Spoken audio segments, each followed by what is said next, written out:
মোহনপুর গ্রামে বসবাস করত এক বৃদ্ধা মহিলা আর তার নাতি। তার পাশের বাড়িতেই থাকতো একটি মিষ্টি মেয়ে। সেই মেয়েটি সব সময় সেই বৃদ্ধা মহিলার কাছে আসতো রান্না শেখার জন্য। ও ঠাকুমা, তোমার কি ব্যাপার বলো তো? তুমি যে আমাকে বলেছিলে সুন্দর সুন্দর রান্না শেখাবে, তা কবে থেকে শেখাবে বলো না? রান্না তো শুধু শেখার জিনিস না, রান্না করতে গেলে মনোযোগ যেমন লাগে আর ধৈর্য থাকতে হয়। তোর কি তা আছে নাকি? ও ঠাকুমা, তুমি এরকম করে বলো না। আমার মনোযোগও আছে, ধৈর্য আছে, আমি সব কিছু দিয়েই রান্না শিখবো। আচ্ছা আচ্ছা, ঠিক আছে, তাহলে কাল থেকেই তোকে রান্না শেখাবো।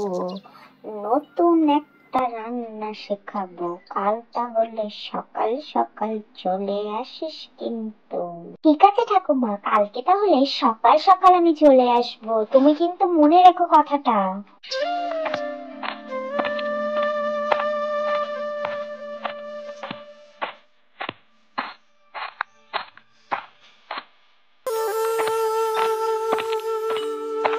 কি রে রিমি, এত সকাল সকাল কোথা থেকে বাড়ি যাচ্ছিস? আমি গিয়েছিলাম ঠাকুমার কাছে রান্না শিখতে। ঠাকুমা বলল আজ শেখাবে না, কালকে যেতে, তাই তো বাড়ি যাচ্ছি। তুই আবার রান্না শিখবি? এতে আবার হাসির কি আছে? কেন, আমি কি রান্না শিখতে পারি না? না, তুই রান্না শিখবি ওই কথা শুনেই আমার হাসি পেল। পারবি শিখতে তুই? কেন পারবো না? সবাই যদি পারে আমি কেন পারবো না? তুমি বাদ দাও তো, তোমার সাথে কথা বলে আমার কোনো কাজ নেই, আমি যাই বাড়ির দিকে। হ্যাঁ হ্যাঁ, যা বাড়ি যা, তোকে আর রান্না শিখতে হবে না। এরপরে রিমি সেখান থেকে চলে যায় আর মিঠুন নিজের মনে হাসতে থাকে।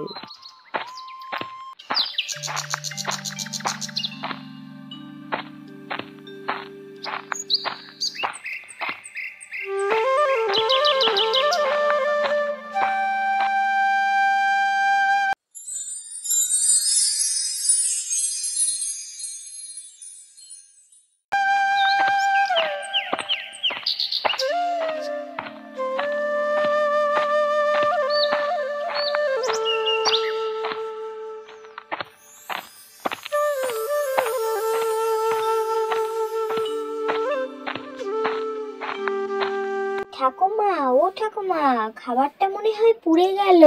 এই শালা, তুই কত জাল দিচ্ছিস শুনুনি, একটু আস্তে আস্তে জাল দে, না হলে সব পুড়ে যাবে তো। ঠাকুমা, আমি তো ইউটিউব দেখে করলাম। ইউটিউব দেখে কি রাঁধুনি হওয়া যায় নাকি? রাঁধুনি হতে গেলে মন লাগে, বোধ লাগে। ঠাকুমা, আমি রান্না শিখে পুরো তোমার মতন হতে চাই। আমার মতন হতে গেলে তোকে কমপক্ষে 500টা হাঁড়ি নষ্ট করতে হবে, তারপরেই তুই আমার মতন হতে পারবি। তাহলে তো ঠাকুমা প্রথমটা হয়েই গেছে। মাসি, ও মাসি, কি গো, বাড়িতে আছো নাকি? একটু বাইরের দিকে এসো। কে এলি রে? দাঁড়া বাবা, যাই। গ্রামে বার্ষিক রাঁধুনি সম্রাজ্ঞী প্রতিযোগিতা আগামী রবিবার। যে সেরা রান্না করতে পারবে সে পাবে সোনার খুন্তি পুরস্কার। ঠাকুমা, আমি তাহলে ওখানে নাম দেব? তুই রান্না করবি? তুই তো ডিম সেদ্ধই করতে গিয়ে ডিমকেই কাঁদিয়ে ফেলিস। তুই আবার কি রান্না করবি বলতো? কেন ঠাকুমা, তুমি আমাকে রান্না শিখিয়ে দেবে না? শিখতে চাইলে একদম নতুন কিছু শিখবি, গ্রামের কেউ করেনি এমন কিছু। কি ঠাকুমা, কি? লাল শাকের বিরিয়ানি বানানো শেখাবো তোকে। লাল শাক দিয়ে আবার বিরিয়ানি হয় নাকি? এই দুনিয়ায় লাল শাক যদি মাংস হয়ে যায় তখনই সম্ভব। কি সম্ভব আর কি অসম্ভব সেটা না হয় আমার কাছেই থাকতে দাও। তুমি রিমির নামটা লিখিয়ে নিও প্রতিযোগিতায়। ও অংশগ্রহণ করলো।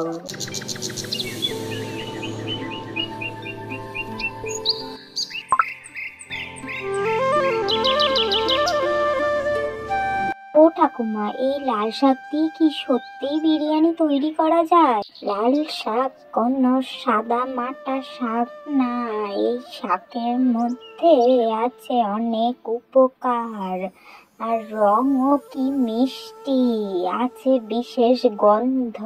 আচ্ছা ঠাকুমা, এই লাল শাকের বিরিয়ানি কি করে তৈরি করব? তুমি বলো না ঝটপট আমাকে, আমার যে আর তর সইছে না। বিরিয়ানি তৈরি করার আগে শাকের সাথে মিষ্টি সম্পর্ক তৈরি করতে হবে।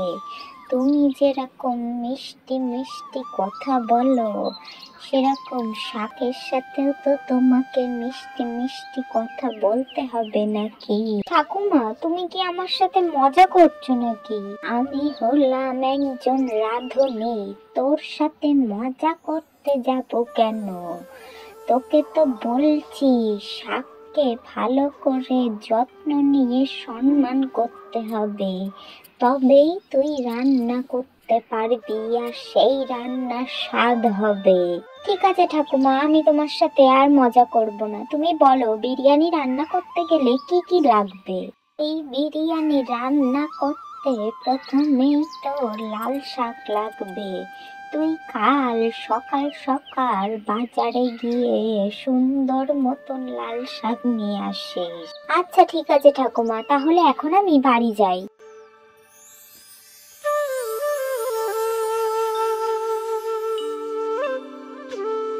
রিমি, শুনলাম ঠাকুমা নাকি তোকে বিরিয়ানি রান্না করতে দিয়েছে, এটা একটা অলৌকিক ঘটনা ঘটলো না? এটা কোনো অলৌকিক ঘটনা না, আমি ঠাকুমার কাছে রান্না শিখবো বলেছি, তাই ঠাকুমা আমাকে বলেছে বিরিয়ানি রান্না শেখাবে। তোরা তো গায়ে জ্বালা দিচ্ছে কেন রে? কি বিরিয়ানি রান্না করা শেখাবে বলেছে ঠাকুমা তোকে?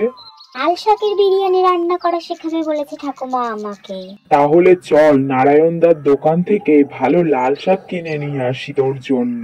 চল তাহলে যাওয়াই যাক।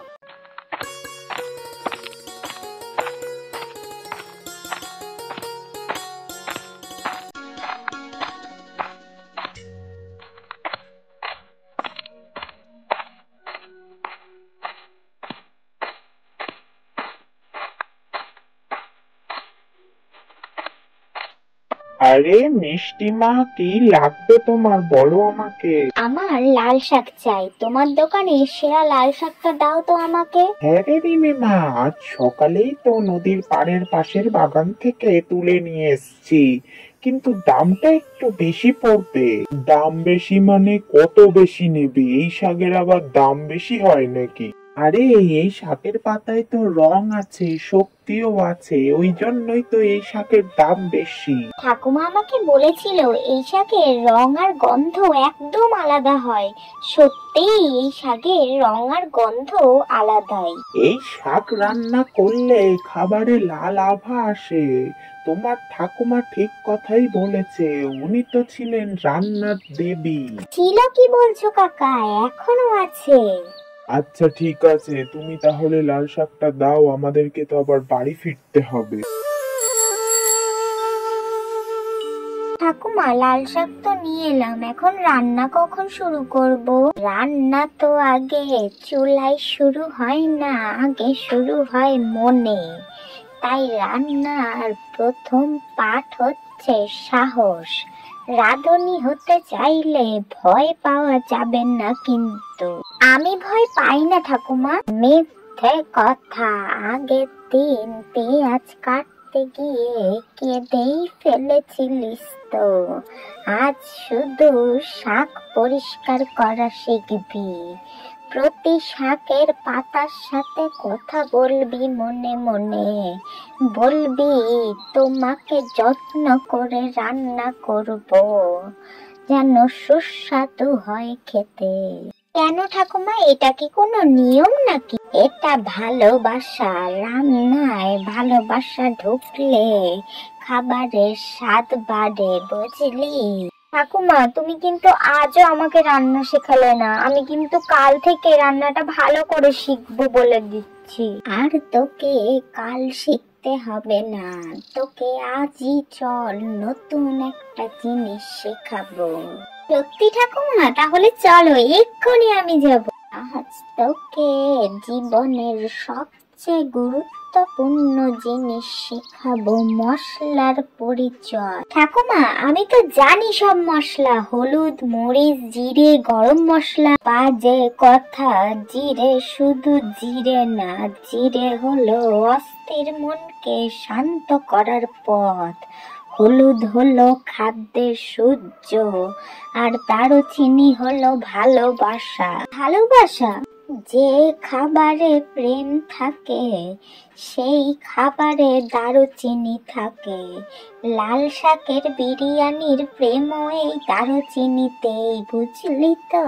তাহলে আমার বিরিয়ানিতে প্রেম রাখা লাগবে। রান্না মানেই প্রেম, বুদ্ধি, একটু পরিশ্রম আর একটু ভালোবাসা, বুঝলি তো?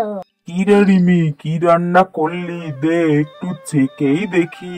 একে দেখার মতন এখনো কিছু হয়নি, আগে হোক তারপর। তাহলে না হয় আমি শুকনো মশলাই চেখে দেখি। মশলা চেকে দেখলে রান্না খারাপ হয়। তুই যা তো বাপু, এখন এখান থেকে একটু বাদেই রান্না শুরু করতে হবে আমাদেরকে। রিমি আর ঠাকুমা মিলে তড়িঘড়ি লাল শাকের বিরিয়ানি বানিয়ে নিয়ে গেল প্রতিযোগিতা যেখানে হচ্ছে সেইখানে।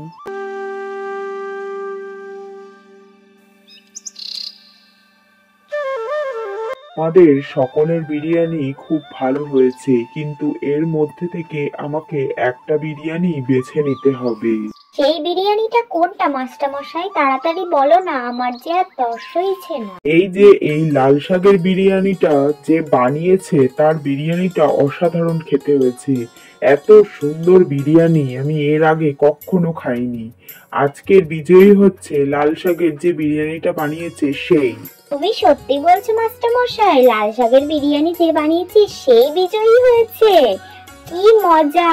হ্যাঁ, তুমি বিজয়ী হয়েছো, আর তুমি পেয়ে যাবে একটা সোনার খুন্তি। জানো তো মাস্টার মশাই, এই পুরস্কার আমার প্রাপ্য নয়, ঠাকুমার প্রাপ্য। কারণ ঠাকুমাই তো আমাকে বিরিয়ানিটা বানানো শিখিয়েছে। এই লাল শাকের বিরিয়ানি আমি শেষবার বানিয়েছিলাম 30 বছর আগে, তোর দাদুর জন্য। তোর দাদু খুব পছন্দ করতো আমার হাতের লাল শাকের বিরিয়ানি। তাহলে তো এই পুরস্কার তোমাদের দুজনেরই প্রাপ্য। আজকের প্রশ্ন থাকছে, রিমি আর মিঠুন মিলে বাজারের কোন দোকানদারের কাছ থেকে লাল শাক কিনে এনেছিল? সঠিক উত্তরদাতাদের নাম পরবর্তী ভিডিওতে মেনশন করা হবে। দেখা হচ্ছে তোমাদের সাথে নতুন একটি ভিডিওতে।